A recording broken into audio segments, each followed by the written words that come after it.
Tinha um irmão aqui que ele é antigo aqui no ministério, da minha época lá de trás. E, cara, um irmãozão, tá? Eu amo a vida dele. Eu não vou falar o nome, mas ele sabe que eu vou falar dele. E ele sabe que eu amo a vida dele, né? O irmão começou a caminhada comigo lá atrás. E esse lance de início de caminhada é fantástico, porque tu cria um relacionamento, uma intimidade com o cara, de suar junto com ele, na categoria que ele tá, no estágio que ele tá, é maravilhoso. E esse cara, eu vivi isso com ele. Mas ele era um tomezão, sabe? Sabe o tomezão aquele? Cara que tem que botar a mão e tem que cheirar pra crer na parada? Esse era o cara. Esse era o cara. E um cara, cheio de vontade, cheio de disposição, um cara entendido da parada realmente, um cara que, pô, cara, o cara já foi campeão de motocross, o cara é violento, violento. Sempre rodou muito bem, um cara ponta firme.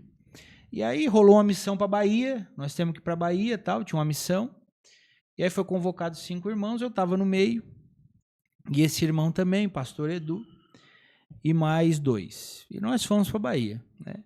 Uma viaginha tranquila, né? Quase sempre 160, 150, normal, né? Normal, viagem tranquila, mas Revezando as mãos. bem tranquilo, bem tranquilo. E cara, fizemos a missão, né? Tudo certo. Mas cara, Deus tinha um particular com aquele cara. Deus tinha um particular com ele. Precisava manifestar algo que tirasse dele, né? Essa questão do ter que botar a mão, né? Esse crer de fato, né? A gente entende dessa forma. Irmão, voltando da Bahia, tal, viagem gostosa, sensação térmica, sei lá, 60 graus, loucura. Tu não dorme, né, na viagem. Tu botava a moto assim no asfalto, no acostamento, cara, tirava o pezinho, ficava uma marquinha, cara. Ficava uma marquinha no asfalto, cara. Pensa.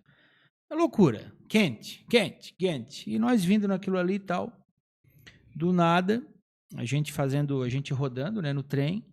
Do nada, lá no meio dos cafundó, onde Judas estava só de meia lá, o pastor Edu todo mundo para, em fila.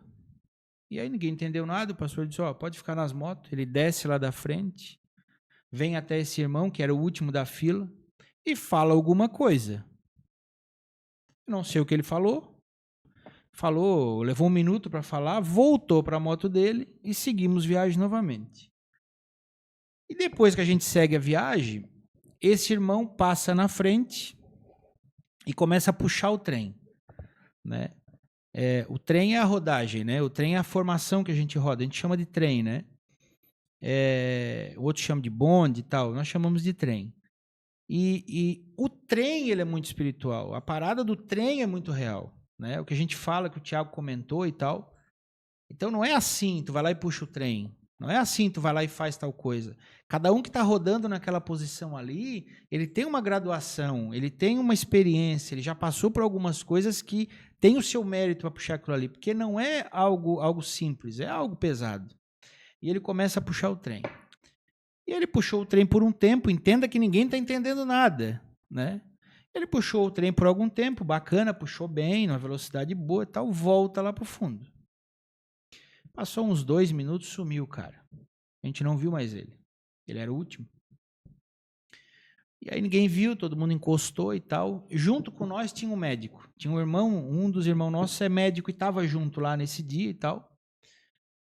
E aí, quando nós olhamos lá atrás, tipo, sei lá, uma reta assim de uns 2 quilômetros, a gente olhou lá atrás, vinha ele no acostamento, com o alerta ligado, se tremendo todo, assim devagarinho, cara, 20 por hora, caindo quase.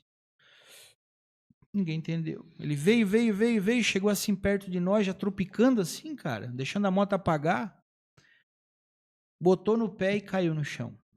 Aí o nosso irmão, que é médico, né, na hora entende o que está acontecendo, ele falou, tá morrendo. O cara tá morrendo.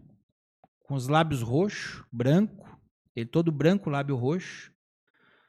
Ele só tá morrendo, tá infartando. E já correu para pegar a mala de primeiros socorros para começar ali um procedimento. O cara tava morrendo. O cara caiu no chão, assim, na beira do asfalto, naquele calorão. E ele tava morrendo. E aí o pastor Edu desceu de lá, já trouxe o óleo na mão. 1 segundo. Repreendeu o espírito de morte sobre a vida dele. E ele já pulou, embarcou na moto 150 de novo. Simples assim. Simples assim. Desse jeito como eu estou te contando. O médico não entendeu nada, né? Porque estava num processo inicial ainda aqui no ministério, né?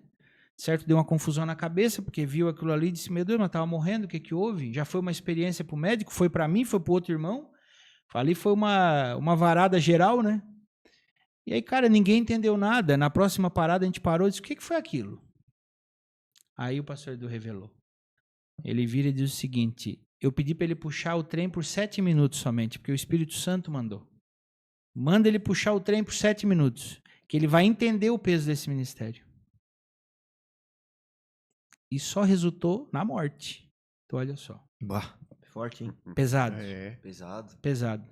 Instantaneamente, irmão. O troço é de arrepiar. Estou todo arrepiado. O troço é de louco. Aí que nós vamos entender. E esse irmão, morador da história, deixou de ser Tomé. Acreditou no sobrenatural. De verdade. Talvez lá no cantinho do coração ainda precisava de uma chave para ser virada. Sim. E nesse dia virou. Esse irmão ressuscitou ali naquele asfalto quente, naquele minuto, com a experiência dessa. Então, são testemunhos que eu não podia deixar de dizer, sabe? Que legal. Amém? Amém. Amém.